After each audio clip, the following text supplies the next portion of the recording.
Do you have any plans to get married again? You have to look what's in front of you. Sometimes we forget.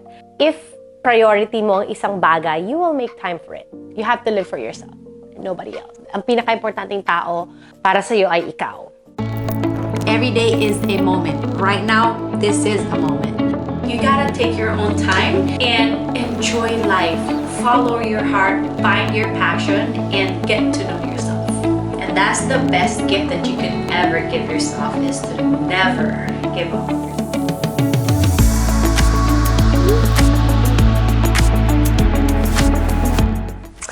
Hello, everybody! Welcome back to Me Time with Mitch, our series of wellness content.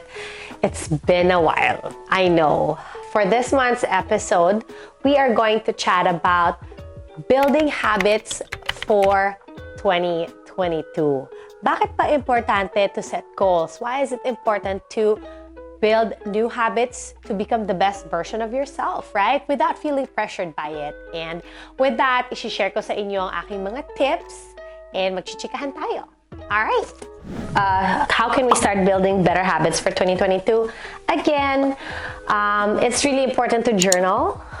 Some people like to type, use their computer or their laptops. That's totally fine too, but I'm very old school, so I write things down, right?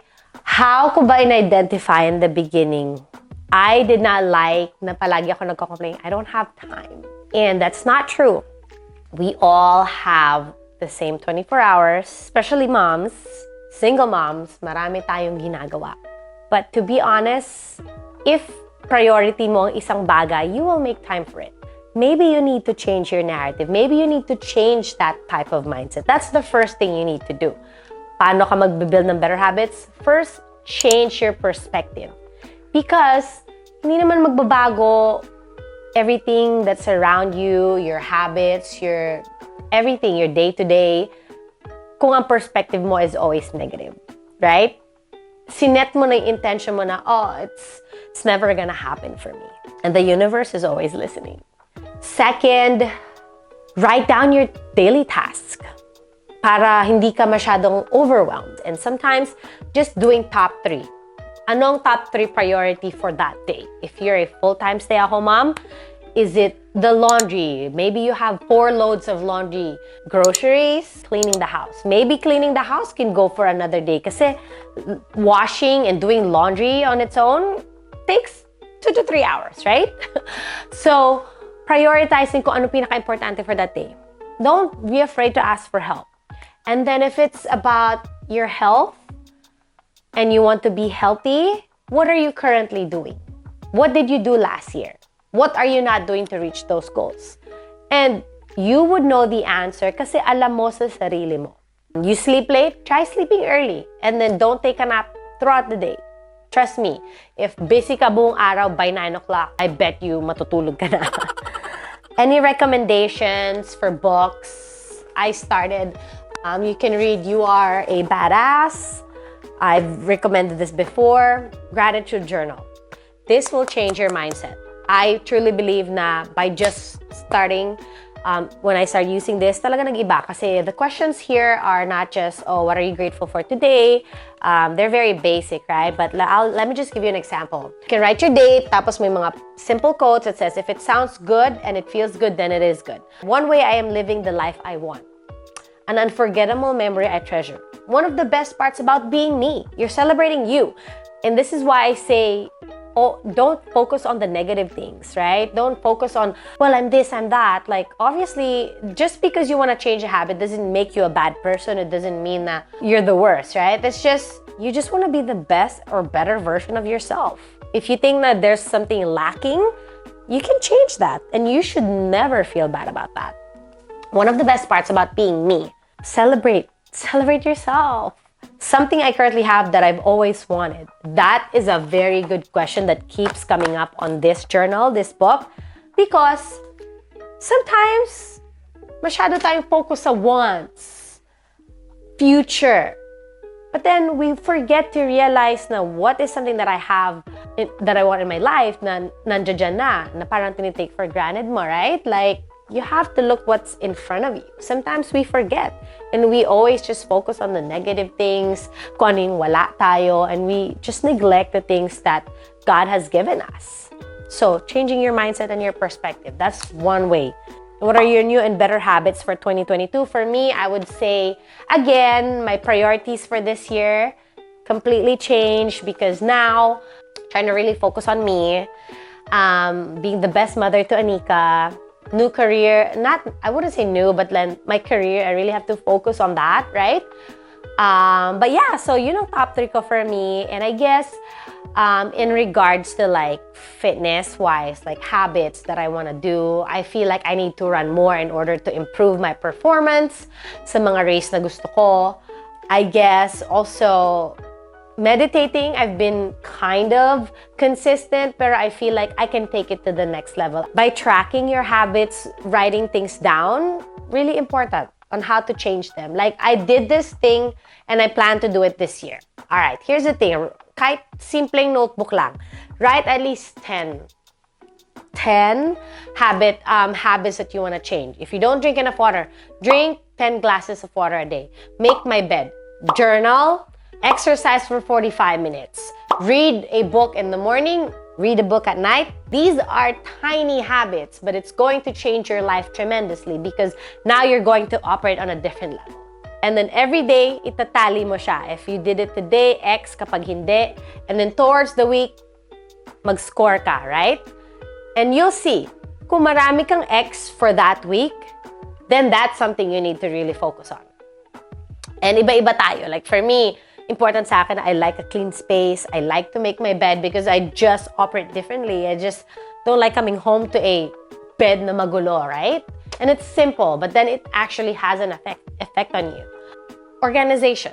Add that to your habits. And you don't have to change it in one full day, but every single day, i-mark mo yan. That's how you can track your habit. Pag naging focus ka and you're actually able to do those little things within 30 to 40 days, then mag-iiba ka na. Mag-iiba na yung mindset mo, the way you operate on a day-to-day basis. That's when you can add more habits na pwede mong baguhin. So for this part, I'm gonna share mga comments niya from Instagram. I'll read probably 5. So ang tanong ko on my IG was, what new habits do you plan to get into this 2022? And natuwa ako sa mga sagot nyo. So from Belle LV0, she said, exercise and eating healthy food so I can get physically and mentally fit. I super love that. Kaya mo yan. Again, just track them. What I recommend, isulat mo on, even just journaling your food, and it doesn't have to be like weighing it or whatever, but just so nakikita mo kung ano yung mga kinakonsume mo for the day. You know why? Kasi kung hindi mo alam yung kinakonsume mo, then you can't really change it. This is why it's important na you track them, you write them down, because when you see facts, hindi mo na pwedeng i-deny yun na, okay, I want to eat healthy, but this is the type of food that I'm eating. I'm eating mostly processed foods or whatever.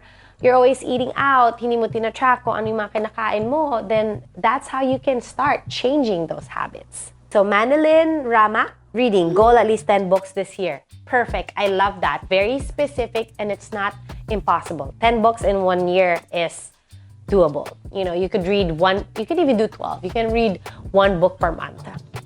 And then, ito, importante, kasi anong bagong habits that you're trying to get into 2022? Glisella, she said, trying hard to not please other people. It's really important na you have to live for yourself. I feel like marami sa atin who are lost and they always want to please others. I feel like a lot of people have been awakened, and this year, you have to tell yourself that you have to stop pleasing others. You have to live for you. You have to live for yourself and nobody else. Because ang pinaka-importanting tao para sa'yo ay ikaw. No, walang ibang tao pwedeng, to make you happy, to do all these things. So you have to live for you. You have to live your truth, and you have to love yourself for it. So, may ibang mga questions dito. Do you have any plans to get married again? From Nisi Nami. I'm not closing any doors. I just feel like this is still fresh, diba? Like being divorced or whatever, it's still fresh. But I'm never going to close my doors. But obviously, at this moment, I really want to focus on me and Anika. Not closing my doors just because love is love. It is a beautiful thing. Just because my relationship ended or whatever, it doesn't mean that you can't find that love again, right? It's just now you're just older and smarter and you know what you really want. How to train without any equipment. We're currently facing lockdown here in Canada. Honestly, there's a bunch. Most of my programming are body weight, yung sa playbook ko. So you guys, there's a lot of variations that you can do just with body weight. You can do HIIT, you can do low impact. There's a lot. So if you need help, reach out to me or yung playbook app ko, which is www.mitchwoolfolk.com. Trial is only $1. And I have a lot of body weight workouts there. Thank you so much for your questions and for your comments. I think I need to wrap this up. It's been a long, feeling ko chika-chika lang ako. But I hope may natutunan kayo sa episode na to. And again, tips, habit tracker, doesn't have to be fancy. Write them down, score yourself every week. Para alam mo kung if you're really doing the work, right? And you have to be honest with yourself. Hindi pwedeng, oh yeah, I'm doing this. Pag nakita mo, you will feel even better kasi alam mo na, oh, I actually are checking off the boxes and you're actually doing it.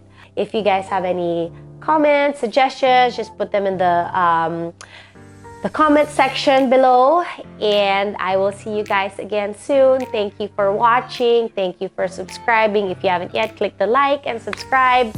I will see you guys soon. Thank you so much and Happy New Year. Stay blessed and keep crushing, and kaya natin to. Keep crushing your goals.